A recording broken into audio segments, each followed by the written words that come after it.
स्वराज्याचे गुप्तहेर शिवनेत्र बहिर्जी नाईक यांच्या संपूर्ण कार्याचा वेध घेणारा व्हिडिओ फक्त आणि फक्त आपल्या चॅनेलवर। बडे बेगम साहेबांनी अफजल खानाला का पाठवले होते छत्रपती शिवरायांच्या मोहिमेवर? ठिकाण विजापूर, मक्का दरवाजा, 10 नोव्हेंबर 1657। विजापूरच्या मक्का दरवाजाच्या कमानीला लागून असलेल्या भिंतीवरील फडफडणाऱ्या मशालेने एक मोठा भडका घेतला। तिच्यावर एका पहाऱ्याने तेल ओतले होते। मशालीचा पिवळा प्रकाश अधिक गडद झाला। भिंतीला लटकवलेल्या इतर मशालीवर सुद्धा तेल टाकून त्यांचा पेटत राहण्याचा अवधी वाढवण्यात आला होता। मोठ्या विशाल दरवाजातून आत सळसळ करत येणारी हवा त्या मशालीभोवती खेळत होती। मशालीच्या ज्वाळा हवेच्या तालावर नाचत होत्या, धुराच्या रूपात हवेत सामील होत होत्या, तेलाचा गंध वातावरणात पसरवत होत्या। रात्रीच इतक्यात प्रारंभ झाला होता। 4 पहारेकऱ्यांचा द्वाराजवळ पहारा होता। भाल्याचे एक टोक जमिनीवर स्वतःच्या पायांजवळ टेकवून ते उभे होते। इतक्यात त्यांच्या कानांना कसली तरी चाहूल लागली। ते सतर्क झाले आणि त्यांनी द्वाराबाहेर परिसरावर नजर टाकली। त्यांना लांबून पिवळे ठिपके त्यांच्याकडे येताना दिसले होते। त्या मशाली होत्या। क्षणात त्या आणखी जवळ पोहोचल्या, आधीपेक्षा अधिक स्पष्ट दिसू लागल्या। आता त्या मशालींना धरून येणाऱ्या माणसांची सुद्धा त्या पहारेकऱ्यांना ओळख पटली होती। आदिलशाहीचा सेनापती खान महम्मदची तुकडी होती ती। त्या तुकडीतील सर्व सैनिक तलवारबाज होते। त्यांच्या कमरेला मॅनबंद तलवारी लटकलेल्या होत्या। बादशाह अली आदिलशहाचा हुकूम झाल्याने तो तातडीने आला होता, पण इतक्या रात्री सेनापती खान महम्मद विजापुरी का आला असावा? आदिलशाहीवर काही मोठे संकट तर ओढवले नव्हते ना? पायदळ चालणाऱ्या 50 सैनिकांच्या तुकडीच्या मधोमध खान महम्मद तपकिरी घोड्यावर बसला होता। वय असेल 58, 59च्या आसपास। देहाने धिप्पाड। आदिलशाहीतला जुना योद्धा होता हा खान अहमद। त्याच्या शौर्याच्या पताका दक्षिणेत अनेक किल्ल्यावर फडकत होत्या। अनेक युद्धे तो स्वतः लढला होता। त्याच्या खुणा त्याच्या शरीरावर सहज दिसत होत्या। एका युद्धात त्याच्या कानाला दानपट्ट्याचा फटका लागल्याने त्याचा अर्धा कान कापला गेला होता। उजव्या डोळ्याच्या खाली आणि भोवळीच्या वरील बाजूस जुन्या जखमेची खून होती। खान महम्मदची स्वारी झपाझप अंतर कापत पुढे येत होती। ते मक्का दरवाजाजवळ पोहोचणार इतक्यात 2 बाण सु सु आवाज करत आले आणि पहिल्या रांगेतल्या 2 सैनिकांच्या छातीत घुसले। ते सैनिक आर्त किंकाळत छातीत घुसलेला बाण तसाच पकडून ठेवत रक्ताच्या थारोळ्यात जमिनीवर कोसळले होते। प्रसंगावधान राखून खान महम्मदने ढाल समोर धरली। सैनिकांनी त्याच्या भोवती गोलाकार उभे राहत मानवी भिंत उभी केली। ते चौफेर नजर फिरवू लागले। बाण कोणत्या दिशेने आले आहेत हे त्यांना अजूनही उमगले नव्हते। इतक्यात पुन्हा 2 बाण आले आणि आणखी 2 सैनिक धाडकन जमिनीवर कोसळले। काही अवधीतच एका मागोमाग एक असे 40 सैनिक गारद झाले होते। खान महम्मदाने आता घोडा वळवला। पळून जाण्याखेरीज त्याच्या पुढे दुसरा मार्ग नव्हता। तसा हा मार्ग सुद्धा सोयीस्कर नव्हता। पाठ फिरवल्यावर अज्ञात ठिकाणाहून येणारे बाण केव्हाही पाठीचा वेध घेऊ शकणारे होते। उरलेल्या 10 सैनिकांच्या माना मात्र दरवाजाकडेच होत्या। मागे पावले टाकत ते चालत होते। बाणांचा वर्षाव सुरूच होता। एका पाठोपाठ एक सैनिक रक्ताच्या थारोळ्यात जमिनीवर पडत होते। थोड्या वेळात मात्र 4 सैनिक उरले। तेव्हा एक धनुर्धर सैनिक परकोटावरून खाली आला। विशिष्ट ठिकाणी लपून तो केव्हाचा बाणाचा वर्षाव करत होता। तो निर्भीड होता। पहारेकऱ्यांच्या समोरून चालत तो पुढे आला। पहारेकऱ्यांनी त्याला अडवले नाही, परंतु का? कदाचित तो कोण आहे हे त्यांना ठाऊक असावे।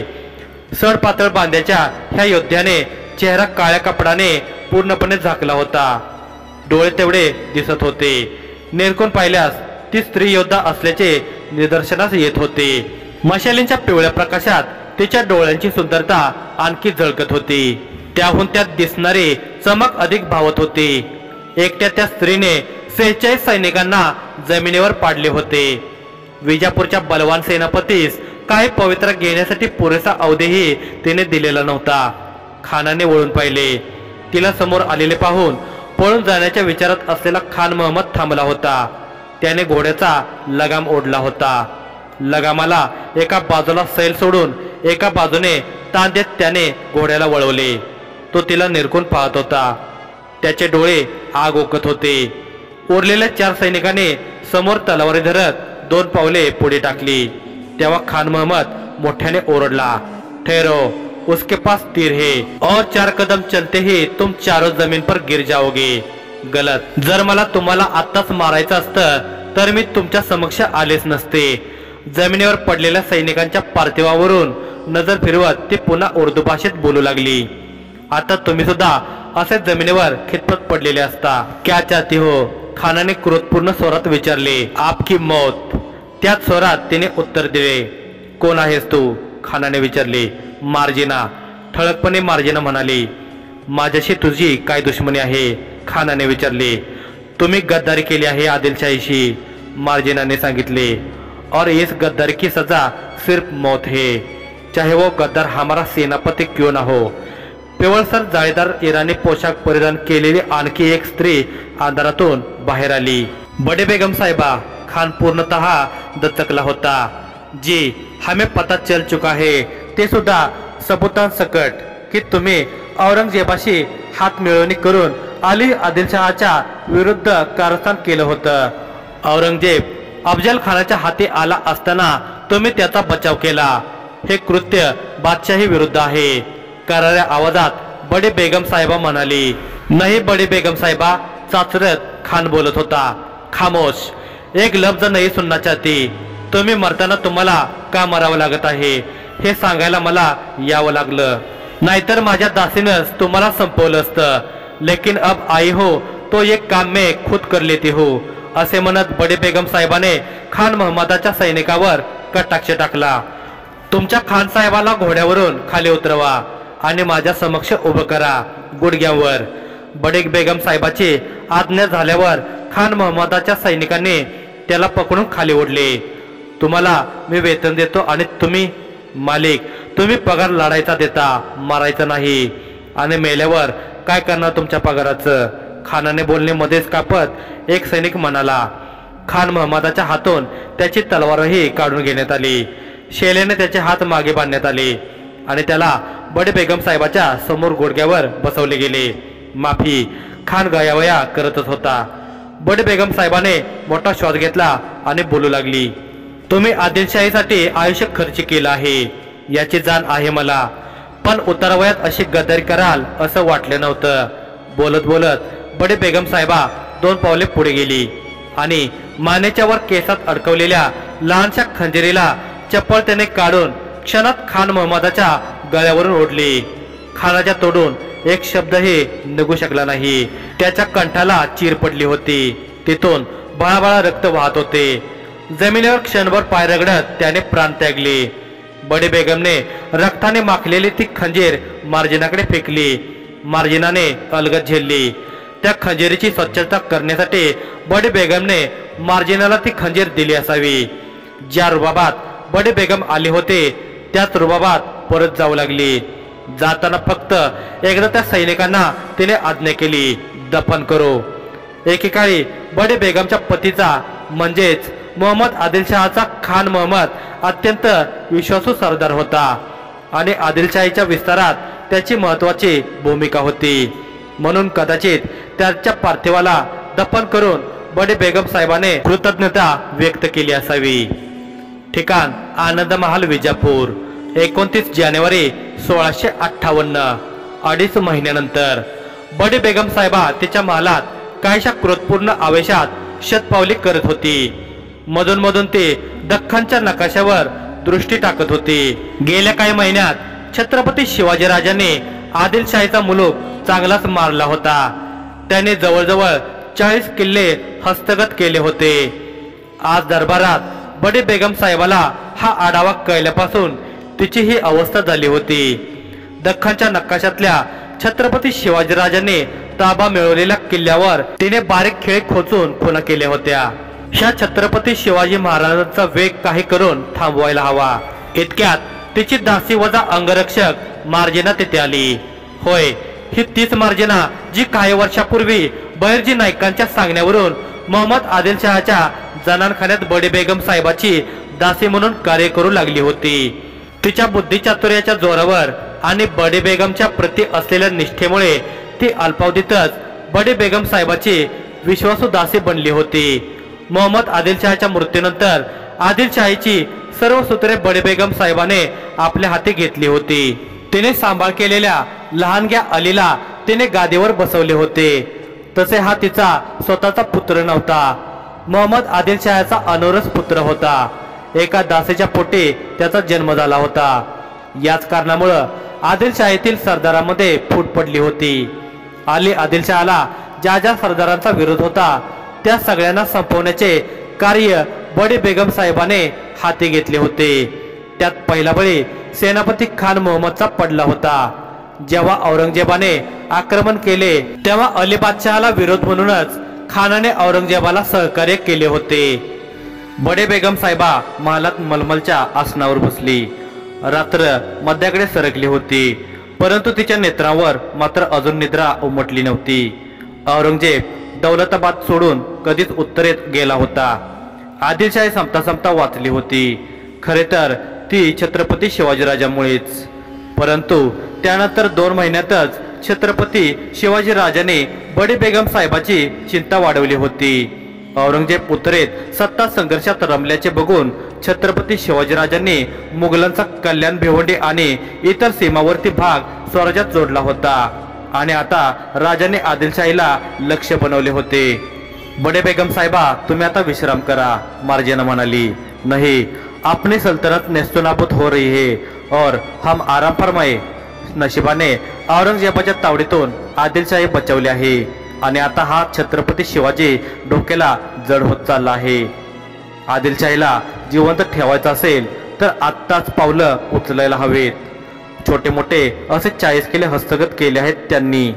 त्याची घोडदौड अशीच चालू राहिली तर एक दिवस विजापूरही तो त्याचा झेंडा फडकवेल।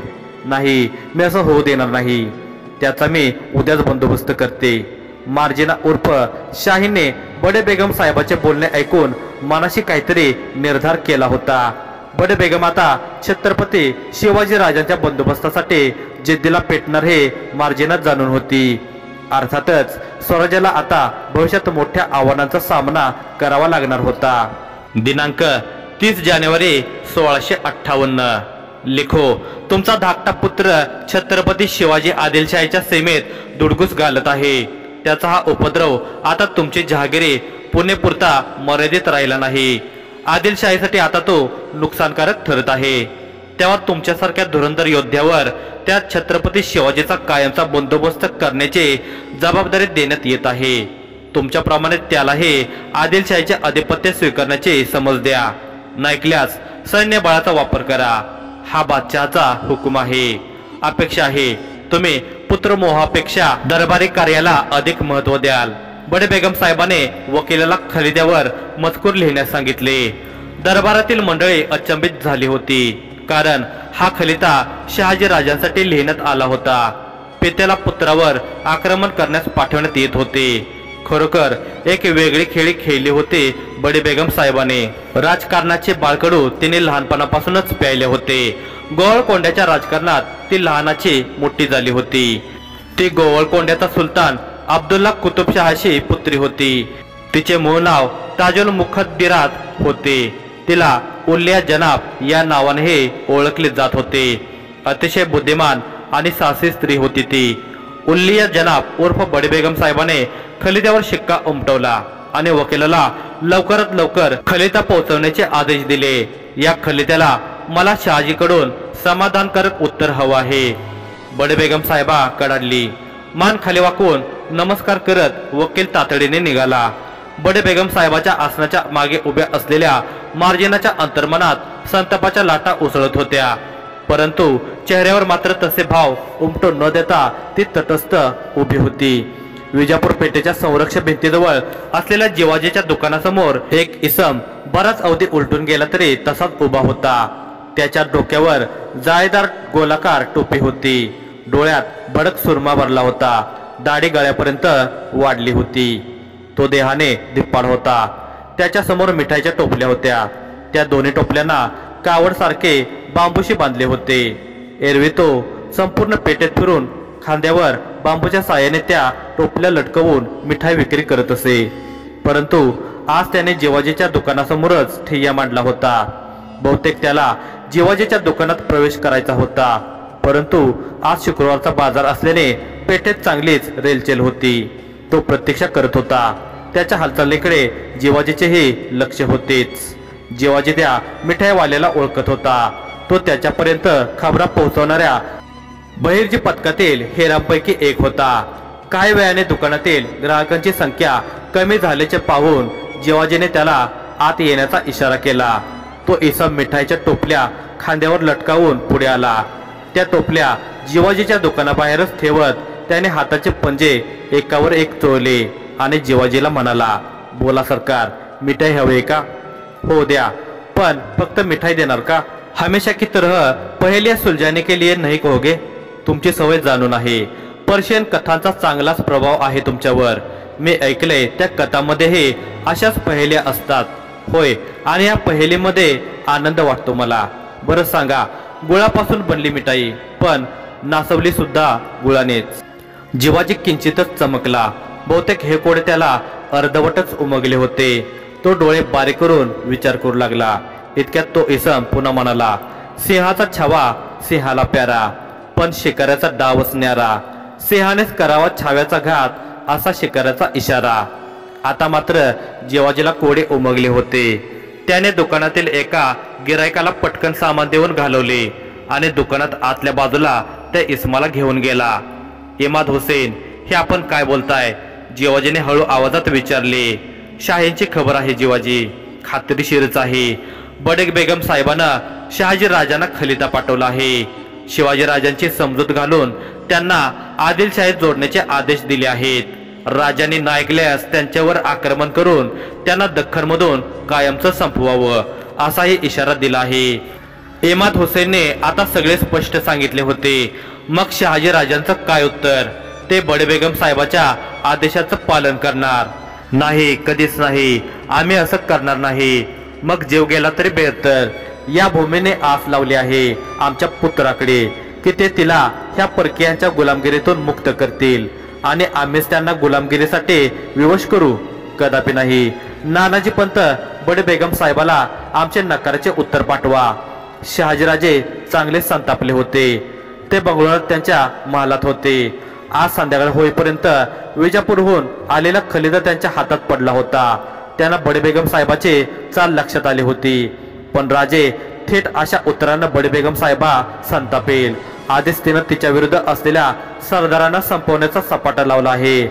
ती तुम्हाला सुद्धा ती असं करू शकणार नाही नानाजी पंत। आमच्यावर हल्ला करण्याआधी तिला आता 10 वेळा विचार करावा लागेल। शोभाची ताकद वाढली आहे हे ती जाणून आहे, म्हणून ती थेट आमच्या विरुद्ध असं पाऊल उचलणार नाही। आमच्यापर्यंत पोहोचण्याआधी तिला शोभांचा सामना करावा लागेल, आणि शोभा म्हणजे तारुण्यातला शहाजीराजे भोसले आहेत। आदिलशाहीचं काय, मुघलांनाही धूळ चाकवण्याची ताकद आहे त्यांच्यात। आमचे पुत्र आहेत ते। आमची शक्ती आणि जिजाऊंची नीती त्यांच्या नसानसात भिनली आहे। शहाजीराजांच्या चेहऱ्यावर पुत्राच्या पराक्रमाचा अभिमान झळकत होता। अगदी खरं बोललात राजे। नानाजी पंत शोभा राजांच्या कौतुकाने आनंदले होते। त्यांच्या नेत्रांच्या कडा आनंदाश्रूने पाणावले होत्या, पण क्षणात त्याने स्वतःला सावरल्याने पुन्हा बोलू लागले, राजे, बडे बेगम साहेबा आपल्या वाटेला जाणार नाहीत, पण नकाराचा खलिता मिळाल्यावर शांतही बसणार नाही। ते काय करणार हे आम्हास ठाऊक आहे। काय राजे? नानाजी पंतांनी विचारले। पूर्ण शक्तीनिशी ती बडे बेगम साहेबा शोभावर आक्रमण करेल। आधी शोभांना पराभूत करून मग आमच्याकडे दृष्टी वळवेल। शहाजीराजे विश्वासाने बोलत होते। म्हणजे शोभांना धोका आहेच राजे। पंत चिंतातूर झाले होते। काळजी नसावी पंत, शोभांना कसलाही धोका उत्पन्न होणार नाही। ते समर्थ आहेत आणि हे त्यांना सिद्ध करावे लागेलच। ते त्यांच्या पित्यासारखे एखाद्या शाहीचा गुलाम नाहीत, स्वतंत्र राजे आहेत। त्यांना त्यांचे ध्येय गाठायचे असेल तर हे संकट त्यांना तोडवलेच पाहिजे। निश्वास सोडत शहाजीराजे उद्गारले। मग मजकूर काय लिहू राजे? नानाजी पंतांनी विचारले। लिहा। आम्ही शिवाजींना समज देण्यास समर्थ नाही। ते आमचे ऐकणार नाहीत, तेव्हा आम्ही त्यांना सांगून त्यांनी न ऐकल्यास आमचा अपमान होईल. आम्ही आमचा स्वतःचा अपमान करून घेऊ शकत नाही आणि पुत्रावर आक्रमण करण्याचे पापही आम्ही करू इच्छित नाही. तेव्हा शिवाजी बाबतीत बादशहांना जे मान्य असेल ते त्यांनी करावे, आमचा आक्षेप नाही. शहाजी राजांचे शब्द ऐकून पंताचे हात थरथरत होते. त्याने शिवाजीराजांना बालपणे अंगा खांद्यावर खेळवले होते. त्यांचा शिवबाराजांप्रती स्नेह त्यांच्या लेखणीला थांबवत होता. निसंकोचपणे लिहा पंत, मी विचारपूर्वक हा मजकूर सांगत आहे, शहाजीराजे म्हणाले. मोठ्या हिमतीने नानाजी पंतांनी खलित्यावर मजकूर लिहिला आणि छत्रपती शहाजीराजाने फारसा समय न घेता पटकन त्यावर मोहर उमटवली. किंचित स्मितहास्य करत ते खिडकीच्या कमानीला दोन्ही हाताने पकडून डोकावून बाहेर पाहू लागले. बाहेरचा संत वारा अंधाऱ्या रात्री झाडाच्या पानांना स्वस्त बसू देत नव्हता. त्या डोलणाऱ्या पानाकडे पाहत ते पुटपुटले. शांत वारा जेव्हा वादळात रूपांतरित होतो तेव्हा त्याच्या अंगी मोठमोठ्या वृक्षांनाही उलटून टाकण्याची क्षमता उत्पन्न होते. याची प्रचिती आदिलशहाला नक्की येईल. दुपारचा प्रहर पिकला होता. खिडकी वाटे येणाऱ्या प्रकाशाने पडद्याच्या पलीकडची छायाकृती स्पष्ट दिसत होती. त्या कृती मंचकावर रेलली होती. तिच्या बाजूला काही स्त्रिया तिची सेवा करत होत्या. चमचमणारा सोनेरी रंगाचा पडदा उघडून एक दासी आत गेली. तिच्या हातात गोल गुंडाळलेला कापडी खलिता होता. त्या दासीने तो खलिता त्या आकृतीच्या हाती दिला. काही क्षण त्यावर नजर फिरवल्यावर ती ताडकन मंचकावरून उठली. तिच्या कमरेवरील छुमक्याचा आवाज संपूर्ण दालनात घुमला. ती बडे बेगम साहेबा होती. ती डोळे मोठे करून तो खलिता वाचत होती. तो खलिता शहाजी राजांचा होता. तिला शहाजीराजांनी दिलेले उत्तर अनपेक्षित होते. ती मोठा श्वास घेऊन ठळक स्वरात दारावरील एका सेवकास म्हणाली, वजीर रुस्तम जमान आणि बाजी घोरपडेला तातडीनं दरबारात यायला सांगा. दुपारचा प्रहर संपण्याच्या आधीच दरबारातील मंत्री, वजीर आणि स्वतः अली आदिलशहा उपस्थित झाले होते. इतक्यात बडे बेगम साहेबांची स्वारी आली. सगळ्यांच्या माना आपसुकच खाली झाल्या. ती जाळीदार पडद्याच्या मागील आसनावर बसली होती. अली आदिलशहाच्या संमतीने एका वकिलाने शहाजी राजांचा खलिता दरबाराला वाचून दाखवला. शहाजी राजांचे उत्तर ऐकून दरबारातील सगळेच मंत्री अचंबित झाले होते. ते जाणून गेले होते की शहाजीराजे भोसले यांना आता दरबार नक्की शिक्षा करणार. त्यांनी दरबाराचा आणि खुद्द बडे बेगम साहेबाचा अपमान केला होता. तोबा तोबा, शहाजीराजे भोसले की ये जुर्रत, हा घनघोर अपराध आहे बादशहा. शहाजीराजे बंडखोर आहेत हे आपण सर्वच जाणून आहोत. जुन्या आदिलशाहीत मोहम्मद आदिलशहा यांनी त्यांचा बंडखोरीपणा खपवून घेतला, पण नव्या आदिलशाहीत सुद्धा त्यांचं असं वर्तन खपवून घेतलं जाईल का? एक सरदार आसनावरून उभा राहत म्हणाला, नाही, छत्रपती शिवाजीराजे भोसलेचं काय? कोणत्याही सरदाराचं असं मनमानीचं धोरण इथं बर्दाश्त केलं जाणार नाही. बडे बेगम साहेबा कडाडली. मग आपला काय निर्णय आहे बडे बेगम साहेबा? शहाजींना आदिलशाहीतून निष्कासित करून त्यांना दिलेली जहागिरी परत घेण्यात येईल का? बाजी घोरपडेने साशंकपणे विचारले. बाजी घोरपडे शहाजी राजांचा जुना वैरी होता. तो दरबारात नेहमी शहाजी राजांविरुद्धच्या कारस्थानात सहभागी असायचा. मग आता कसा मागे राहणार? अजिबातच नाही, बडे बेगम साहेबांनी स्पष्ट केले. बडे बेगम साहेबाच्या या निर्णयामुळे सगळेच चकित झाले होते. अगदी सगळ्यांच्या चेहऱ्यावर प्रश्नचिन्ह उमटले होते. बहिर्जी पथकाची महिलाहेर मार्जिना बडे बेगम साहेबाच्या मागे उभी राहून तिच्या निर्णयाकडे कान देऊन होती. दरबारातील सगळ्यांचे प्रश्नार्थक चेहरे बघून बडे बेगम साहेबा पुढे बोलू लागली. शहाजीराजे भोसले शिवाजीची समजूत घालण्यास असमर्थ असले तरी काय झालं? आदिलशाही दरबार समर्थ आहे. शिवाजीला झुकावं लागेल. आदिलशाही पुढे नरमावं लागेल आणि जोपर्यंत शिवाजीचा पूर्ण बंदोबस्त करत नाही तोपर्यंत शहाजीराजे भोसलेंना आदिलशाहीशी एकनिष्ठ ठेवण्यात यावं. त्यांच्यावर कोणतीही कारवाई करण्यात येऊ नये. पण बडे बेगम साहेबा, शिवाजीचा निपात कोण करणार? हा दरबार अजून विसरला नाही आहे की त्यानं फतेखानाचा कसा पराभव केला होता, शाही सैन्याची कशी धुळदाण उडवली होती. तो चतुर चलाक आहे. त्या दख्खनची भौगोलिक संरचना त्याला संरक्षण देतेच. एक सरदार म्हणाला. फतेखानाला त्याचा मूर्खपणा नडला होता, परंतु यावेळी आदिलशाही आपल्या सर्व शक्तिमान सरदाराला शिवाजीवर पाठवेल. बडे बेगम साहेबा गर्वाने स्मित करत म्हणाली. कोण? रुस्तम जमान खानाने विचारले. आहे असा एक महापराक्रमी योद्धा आदिलशाहीत. त्याचं शरीर म्हणजे पोलाद आहे. मुत्सद्दीपणा त्याची पहिचान आहे. त्याची रणनीती कोणीही भेदू शकत नाही। तो आजपर्यंत कोणतेही युद्ध हरला नाही। त्यानं मुघल शहजादा औरंगजेबाला सुद्धा तावडीत पकडलं होतं। बडे बेगम साहेबा म्हणाली, तुम्ही कोणाबद्दल बोलत आहात? हे दरबाराला उमगायला अवघड नाही बडे बेगम साहेबा। रुस्तुम जमान खान ओठ किंचित विस्फारत म्हणाला। बडे बेगम साहेबाचा इशारा दरबारींना समजला होता, परंतु तिने त्या सरदाराच्या नावाची औपचारिकपणे घोषणा करणे मात्र टाळले होते। ठिकाण अफजलपूर, कर्नाटका। भर चौकात एका इसमाला तेलाच्या घाण्यात उलटे लटकवले होते। त्याचे पाय एका झाडाच्या फांदीला वर बांधले होते, डोके घाण्याच्या पृष्ठभागाला भिडले होते, हात पाठीमागे बांधले होते, पण त्याचे तोंड मात्र उघडले होते। ते मुद्दामच उघडे ठेवण्यात आले होते। त्याच्या आर्त ओरडण्याने अफजल खानाच्या कानांना एक वेगळा आनंद मिळणार होता। त्या विस्तृत दगडी घाण्याला 2 बैलाच्या सहाय्याने फिरवण्यात येणार होते। त्याचा आकार इतका मोठा होता की त्यात एकाच वेळी 2 माणसांना उभे करता येऊ शकत होते। ह्या इतक्या विशाल घाण्याचा अफजलपूरमध्ये तेल निर्मितीसाठी वापर केला जात नव्हता, तर गुन्हेगारास त्यात टाकून शिक्षा देण्यासाठी केला जात होता। ही अशी शिक्षा जरा विचित्रच होती। त्या कालखंडात अशी शिक्षा कोणताही शासक आपल्या प्रजेला देत नव्हता, परंतु भारतात याआधी काही शतकांपूर्वी म्हणजे 11व्या शतकात होयसळाच्या शासनात अशा शिक्षांचे प्रचलन होते। आदिलशाही सरदार अफजल खानाने मात्र त्याच्या वतनात ही शिक्षा लागू केली होती। अफजल खानाने आसनावर बसूनच शिपायाला इशारा केला, तशी बैलांची जोडी चालू लागली। घाण्याभोवती बैलजोडी गोल गोल फिरत होती। गाण्यातील इस्माचे डोके दगडी घाण्याला जोरजोरात आदळत होते, तसा तो आर्त ओरडत होता, पण फक्त काही क्षणच तो ओरडू शकणार होता। गाण्याच्या आतील लाकडी दंडक आणि गाण्याची किनार यात त्याचे शरीर अडकले होते। बैल आणखी एक फेरा मारू लागले तेव्हा त्या इस्माच्या डोक्यातून रक्ताच्या चिळकांड्या उडू लागल्या होत्या। बैलांचा फेरा मात्र सुरूच होता। त्या इस्माच्या शरीराचे गाण्यात तुकडे तुकडे होत होते। ते बघून अफजल खानाला विलक्षण आनंद मिळत होता, मात्र तो आनंद त्याच्या चेहऱ्यावर झळकताना दिसत नव्हता। बहुधा त्याचे व्यक्तिमत्वच तसे होते। तो जनमानसात हसत किंवा आनंद प्रकट करत नसे, नेहमीच तो त्याचा उग्र स्वभाव दर्शवत असे। देहाने धिप्पाड 6 हात उंच अफजल खान आसनावरून उठून उभा राहिला।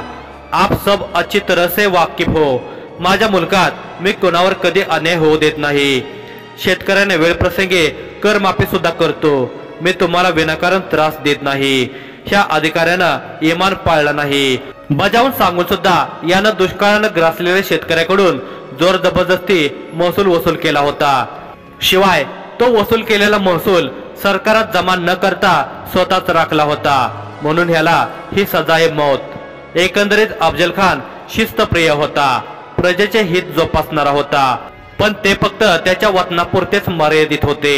कदाचित हे त्याचे राजकारण असावे, परंतु त्याचा मूळ स्वभाव या विपरीत होता।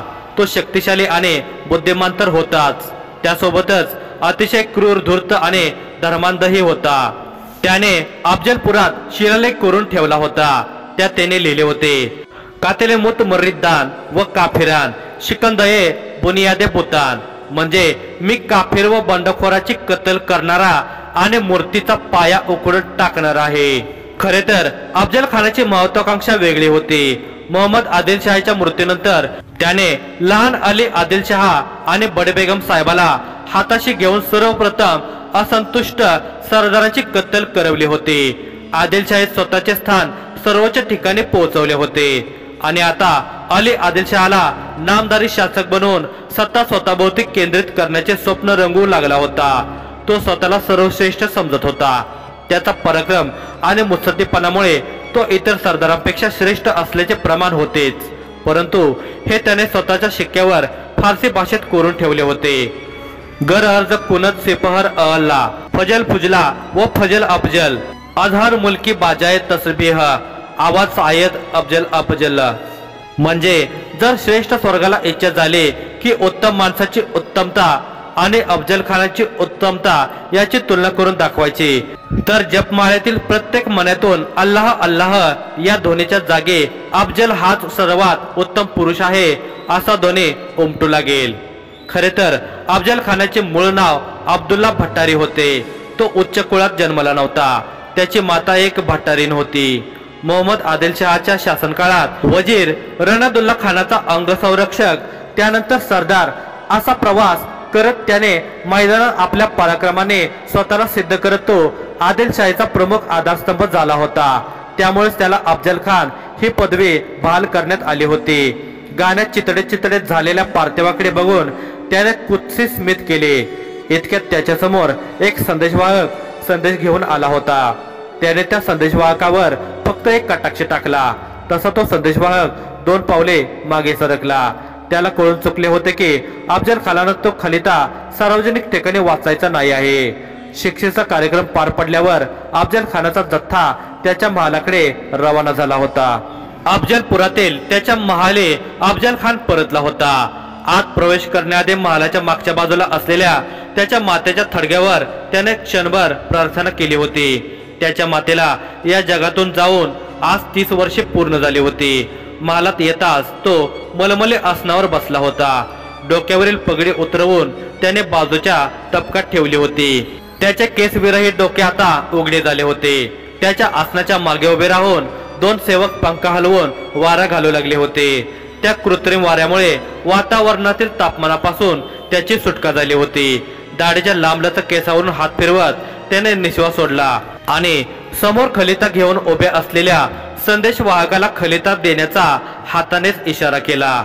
खलित्यावरील फारसी भाषेत लिहिलेला मजकूर वाचून त्याचे डोळे किंचित विस्फारले गेले होते। ओठांच्या कडा एका बाजूला लांबवत त्याने स्मित केले। ये होईना बात। अफजल खानाला त्या खलित्यात लिहिलेला मजकूर आनंद देत होता।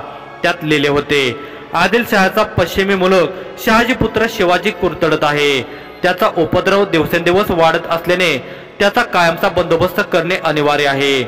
आदिलशाही लवकरात लवकर ह्या छत्रपती शिवाजीला वटणीवर आणू इच्छिते। संपूर्ण सल्तनत जाणते की यशाची खात्री असणारा बेखोफ सरदार फक्त अफजल खानच आहे। म्हणून तातडीने तुम्ही विजापुरी पाचारण करावे आणि ही मोहीम हाती घ्यावी। मैं भी यही चाहता हूँ, जल्द से जल्द आदिलशाही से मेरा दुश्मन शहाजी खत्म हो। भूतकाळात ह्या छत्रपती शिवाजी राजांमुळे शहाजी राजांना मृत्यूदंडाची शिक्षा होऊ शकली नव्हती। तेव्हा मूर्ख फतेह खानाच्या तावडीतून तू सुटला शिवाजी। आता मी येणार आहे। मेरे शिकंजे से बचना नामुमकिन है। हे सत्य पटत नसेल तर तुझ्या थोरल्या बंधूच्या आत्म्याला विचार, मी कसा त्याचा अंत केला। आनंदाने हसत अफजल खान म्हणाला। त्याने हसतच खलित्याला अलगद चुंबन दिले आणि गोल गोल गुंडाळले। एक सेवक पटकन पुढे आला। त्याच्या हाती अफजल खानाने खलिता दिला आणि म्हणाला, विजापूरला जाण्याची तयारी करा। जनान खाण्यात सुद्धा ही सूचना द्या। दुसरा एक सेवक पटकन पितळेचे एक छोटे तबक घेऊन पुढे आला।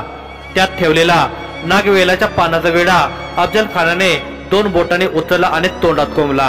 हाताचे पंजे एकावर एक चोळत तो आसनावरून उठला आणि जनान खाण्याच्या दिशेने जाऊ लागला।